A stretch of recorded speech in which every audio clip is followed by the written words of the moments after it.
aliens.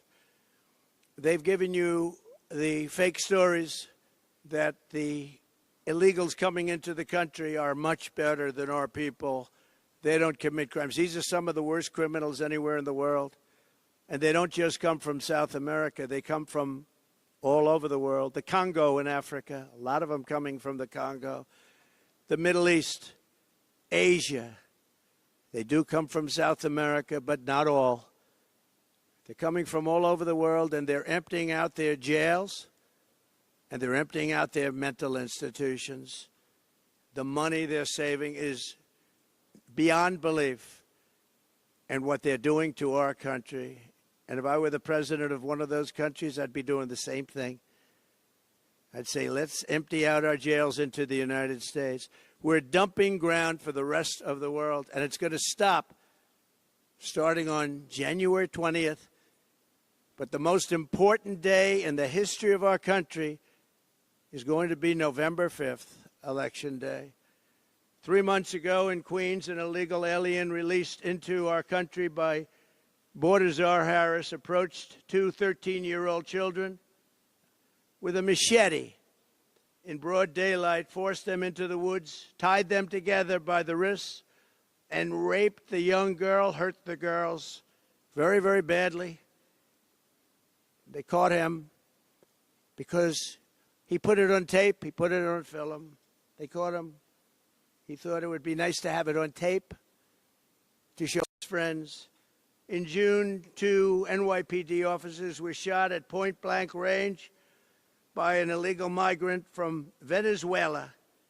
By the way, the crime rate in Venezuela is down to the lowest level it's ever been that they know of, because they've taken their street gangs, they've taken their criminals off the streets, they've taken their drug dealers, and they've emptied their jails almost. They'll be emptied very soon, within the next 2 months. I guess they can't get enough buses.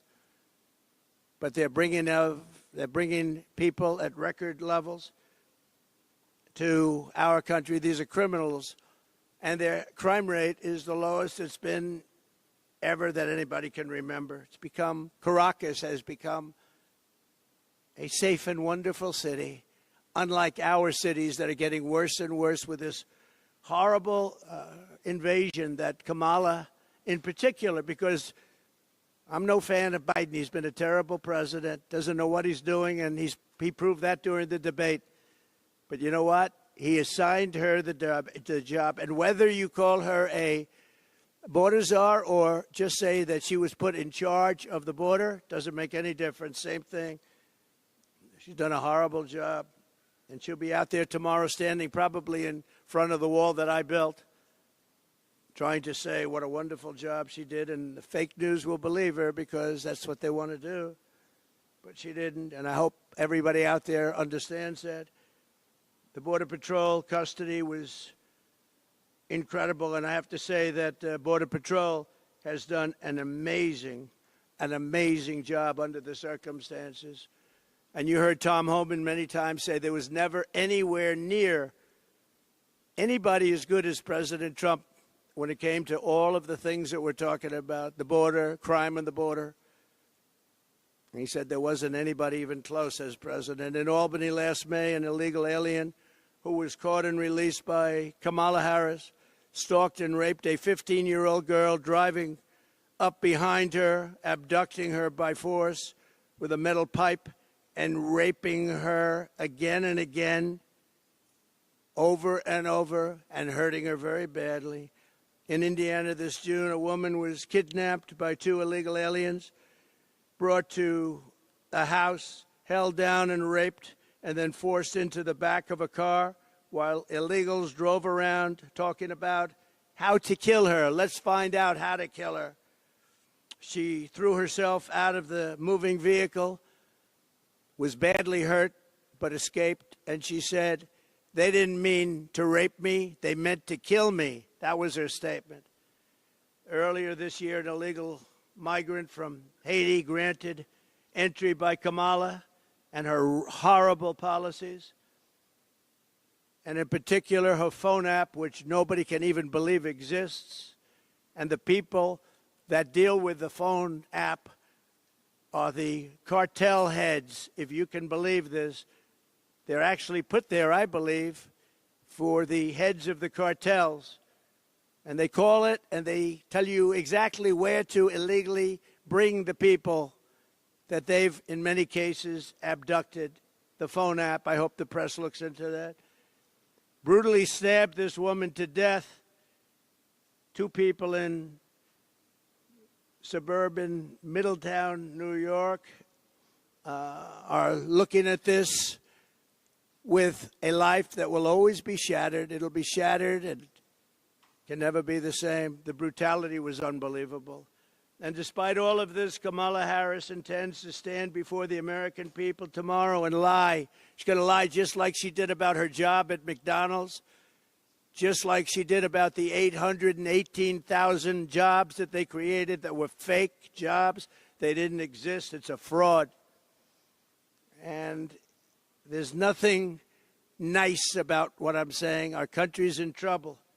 And we need people that know how to take care of our country and take care of our border. Without borders and without fair elections, we have no country. She wants to pretend that she had a secure border. But all you have to do is look at the numbers. The worst border anywhere, probably anywhere in the world. There's never been a border like this. A third world country would have used sticks and stones to get people out. They wouldn't let millions and millions of people invade. But if that were true, and if she were going to announce tomorrow that she's going to do something about it, why hasn't she done it? And why didn't she do it almost 4 years ago? All of these things she could have done 4 years ago. You will hear Kamala claim that the reason the border is not secure is that Congress has refused to pass her atrocious border bill. It's the worst bill you've ever seen. It would allow people to come in here at levels that would be incredible and would allow them to get citizenship. But it was not a border bill. It was an amnesty bill. And they duped a couple of people that shouldn't have been duped. It would give her the power to put all newly entering illegal aliens on a fast track to citizenship. It would enshrine and expand catch and release, and it would give a permanent feature of federal laws that are absolutely unacceptable. She keeps talking about this law that they tried to put through Congress, but fortunately Congress was too smart for it. It would have been a disaster. It would have established a minimum number of illegal aliens who must be important, because 2 million people per year at a minimum would have been, under this ridiculous bill, would have been allowed into our country. 2 million people. Now, of course, that's peanuts compared to what's coming in now and what's coming in when the damage was really done. Look, the damage was done. They're trying to make it look better now. But the damage was done over the first 3 years. They're trying to do anything to make it look better, because it doesn't poll very well for them, but it polls very well for me. I think I won the election in 2016 because of the border. I fixed the border. I couldn't even talk about the border. My people would say, "Sir, nobody's listening. You fixed it. Nobody cares." In 2020. Then I got millions of more votes in 2020 than I got in 2016, the most votes of any sitting president in history by far. But I couldn't talk about the border because I fixed it. I fixed it. It was great. But now we can talk about the border because this border, they unfixed it. This border is the worst border. And by the way, 25 times worse and more deadly than the border in 2016. That was considered a good border by compared to this. But it would provide the bill, alien taxpayer-funded lawyers. Every illegal alien would have a taxpayer-funded lawyer. This is the bill that she said she wants. And funnel millions of dollars of left-wing organizations, people, to come into our country. It would enable human trafficking. And by the way, she also wanted to have transgender operations for illegal migrants that were in detention. Now think of that.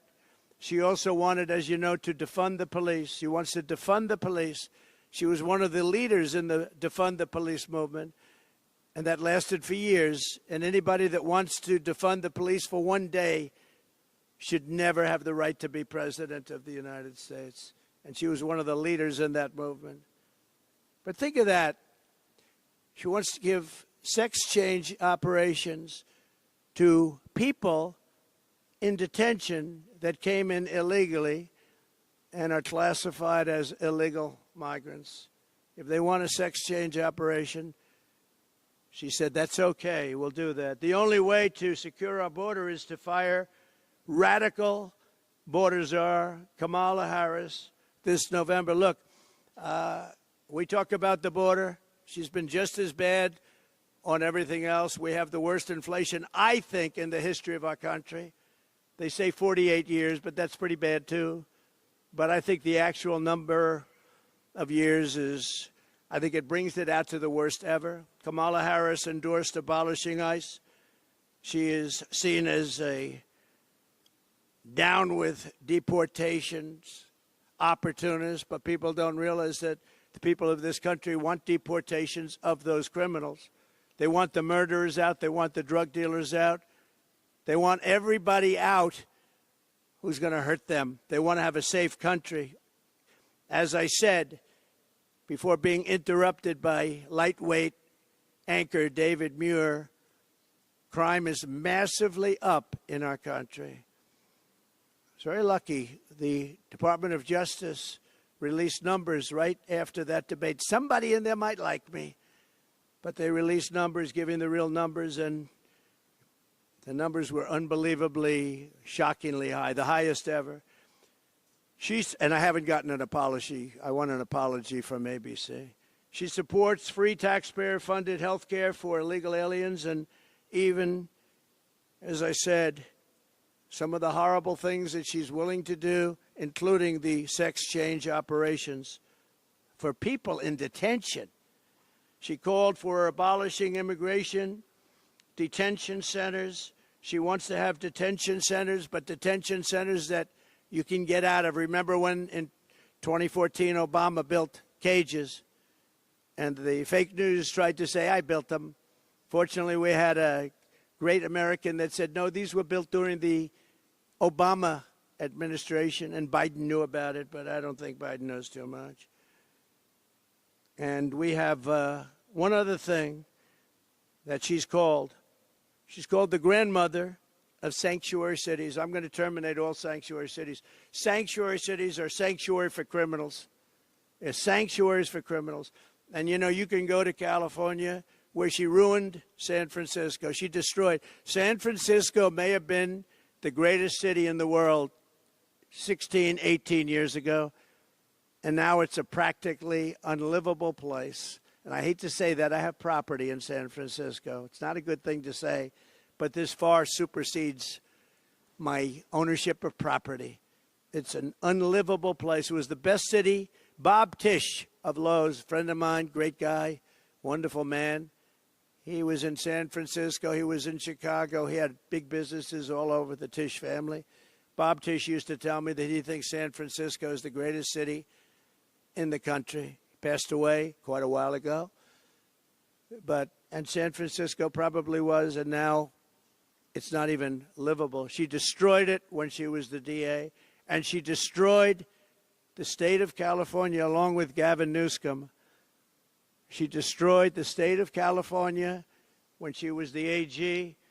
If you can't say the phrase illegal alien, she said, then we can't trust you to secure the border. She said, you're not allowed to say the phrase under any circumstance, illegal alien, but that's what they are.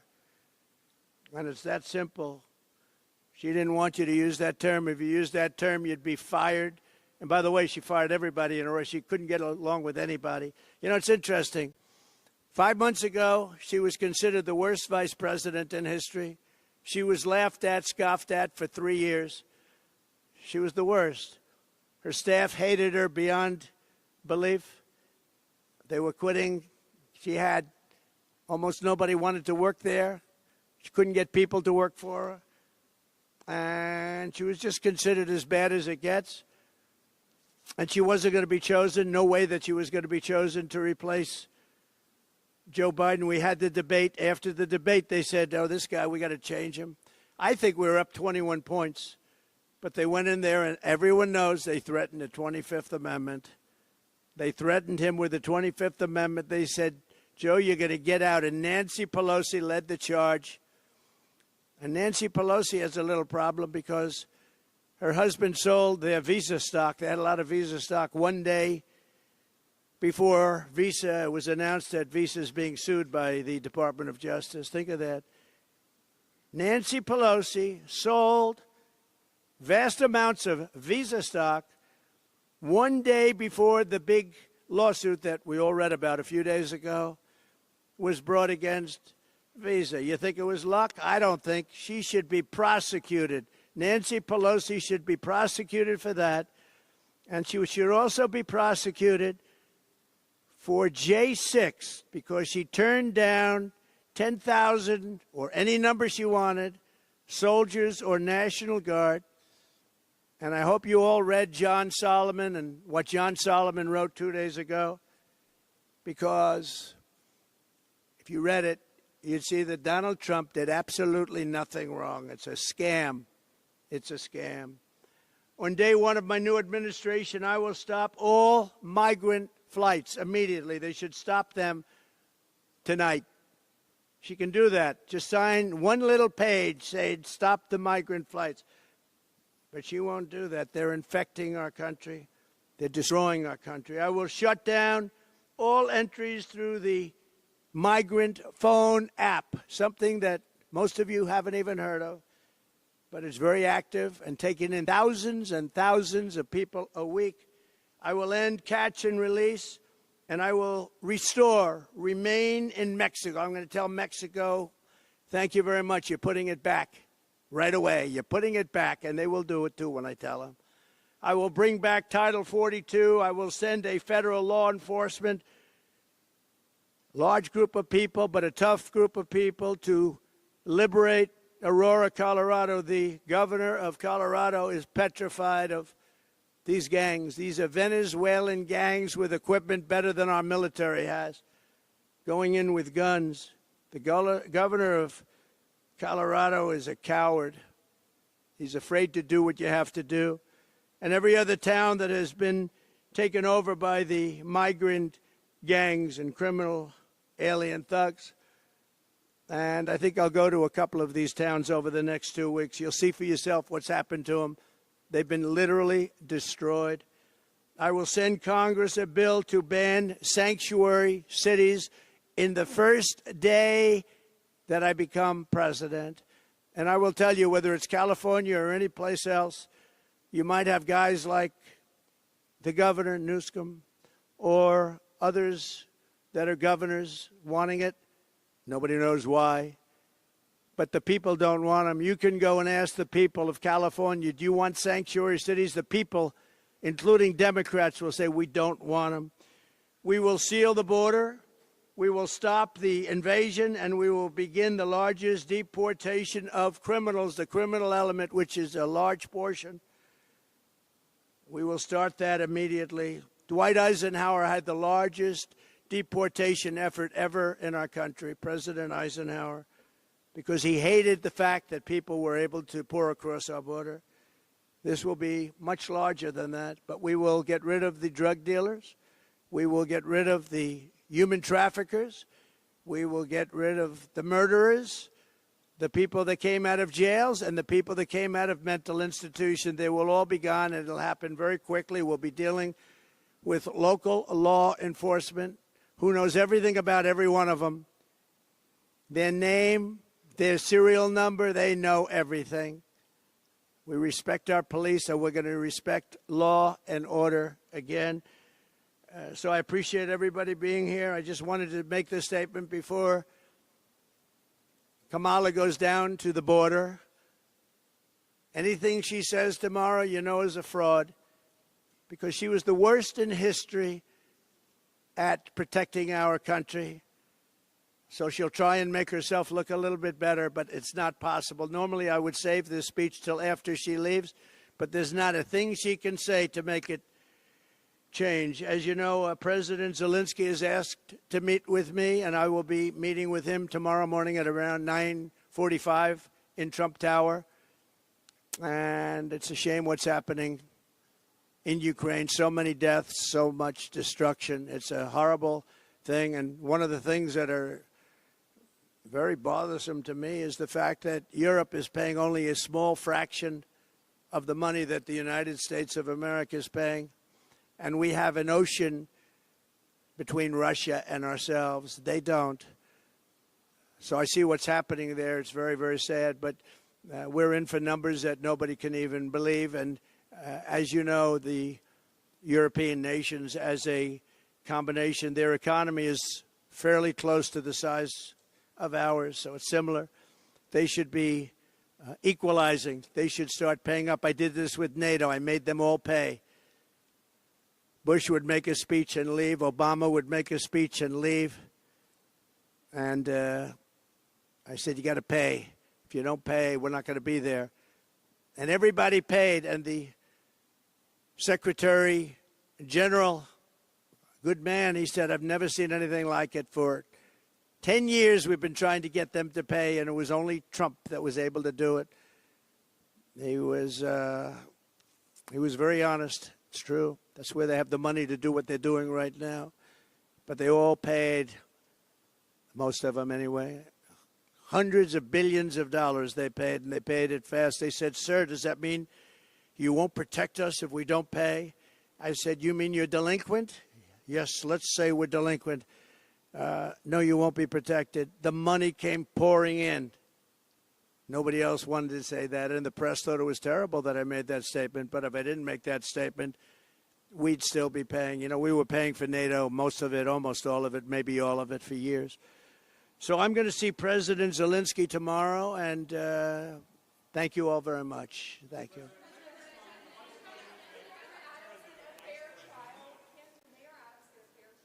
I don't know. I don't know. I don't know the mayor well, but he's been fairly generous to me in his statements for a while. I thought you had the worst mayor ever that we had prior to him.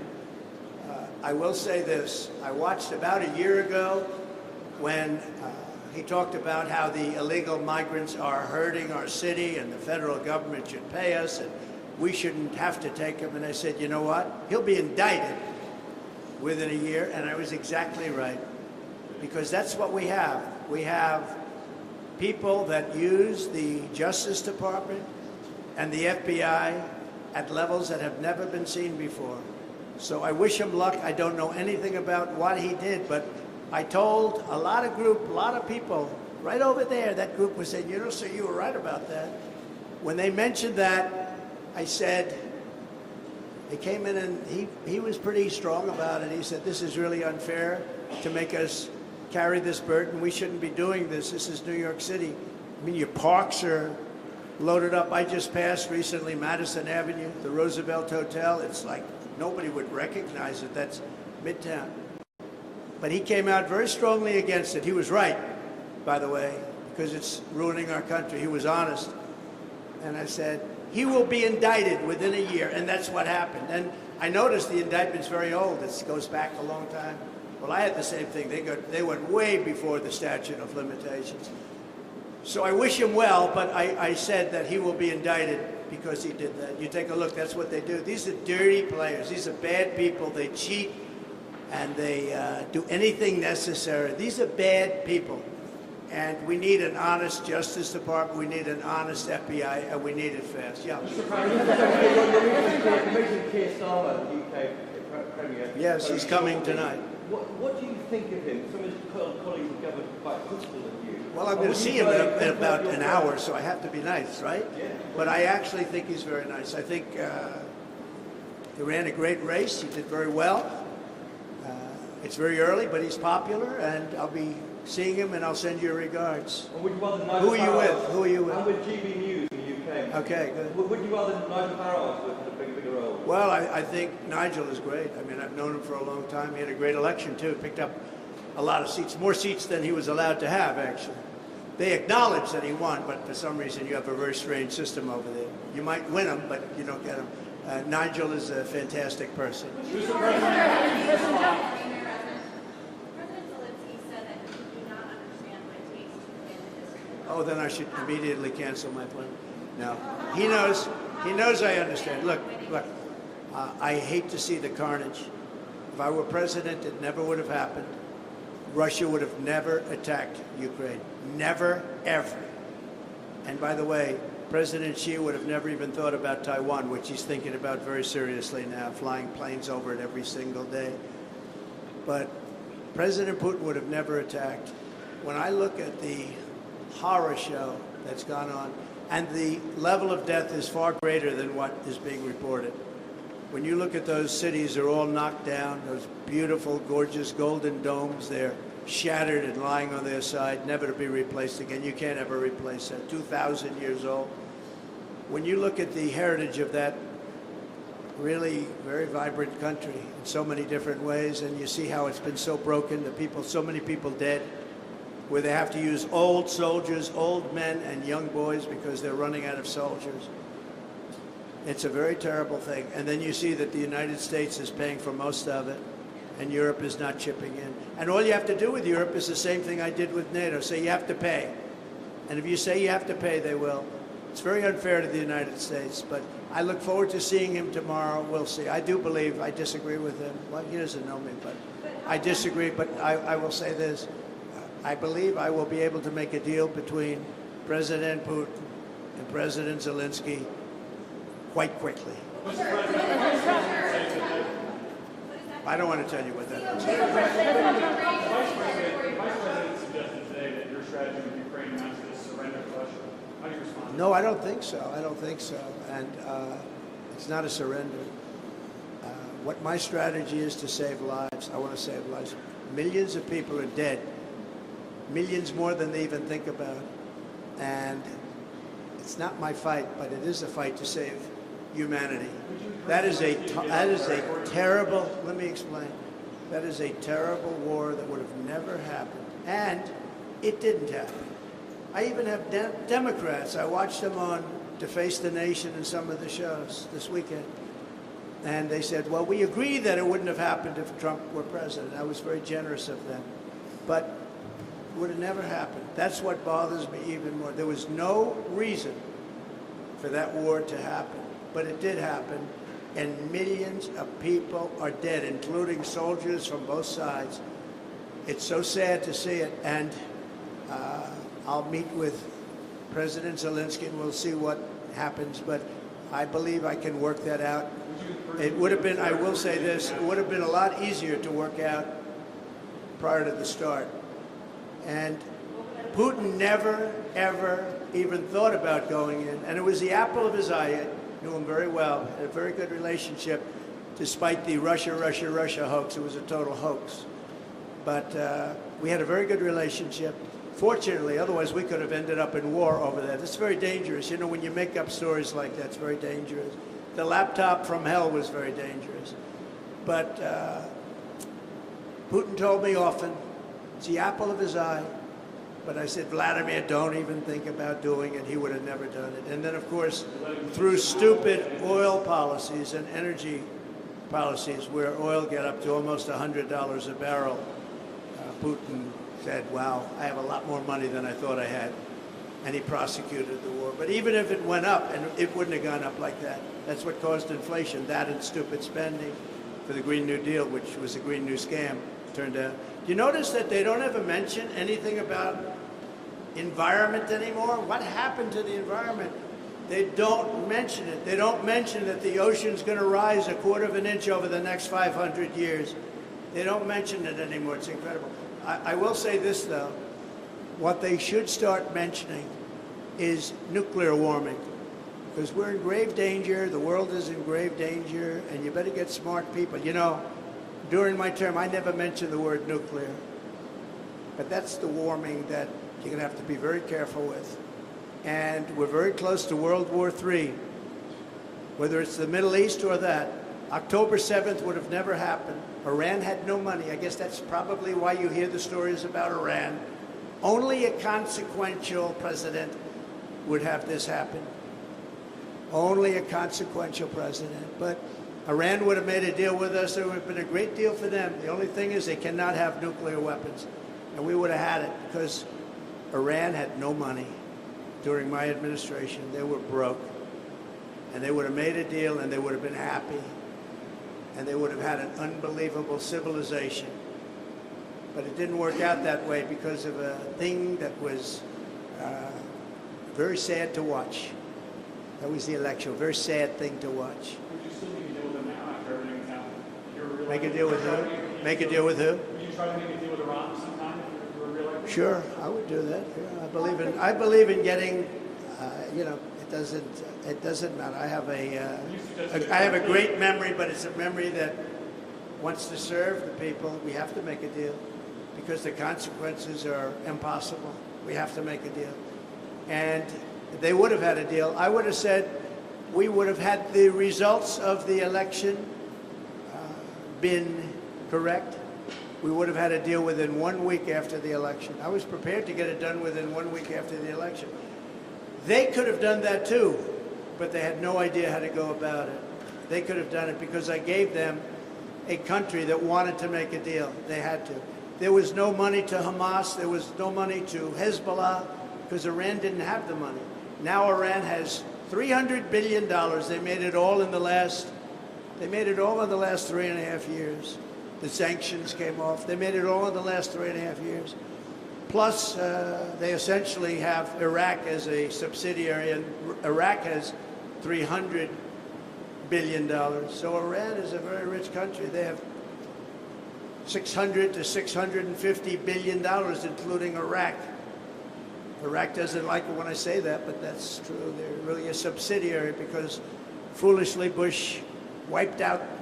You had two forces, two powerful forces. One of those forces got wiped out. And now the other force, after 1,000 years, walks in and just essentially takes it over. So it's very sad to watch. But Iran now is a big force because they're very rich. Iran was not rich at all. Iran didn't have the money to take care of the various organizations of terror. Okay. On Lebanon, leaders yesterday at the UN General Assembly came together to call for an immediate ceasefire. Prime Minister Benjamin Netanyahu is speaking at the UN tomorrow. He has refused to do that. What would you do differently to prevent the Middle East? Well, you have to have that ended one way or the other. The world isn't going to take it.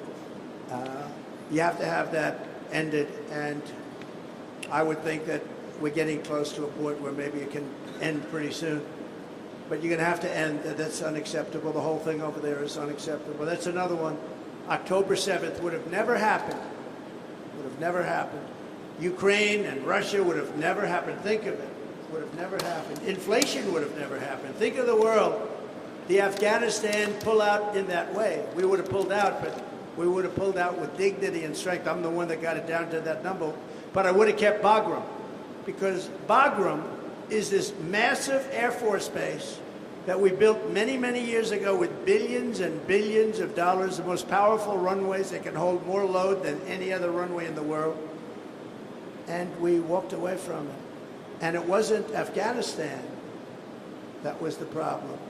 We walked away from a great military base that we built to the highest specifications that was 1 hour away from where China makes its nuclear weapons. We are being run by Kamala, who is grossly incompetent. All you have to do is look at her interview last night, look at her interview with Oprah, look at her interview with the gentleman from Pennsylvania. All you have to do is look around and you'll see it. We had 4 years of incompetent leadership. We cannot, as a country, sustain another 4 years. Thank you very much.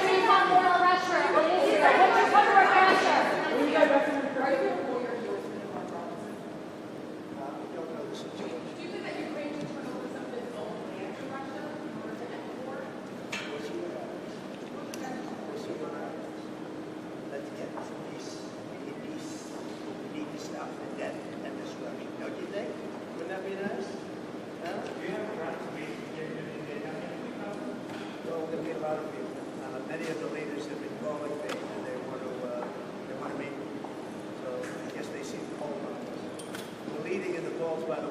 serious. And the Daily Mail just came out with a very big poll of the world like that. So it's an honor. But we have no choice. If we don't win this election, we're not going to have a country. Thank you very much.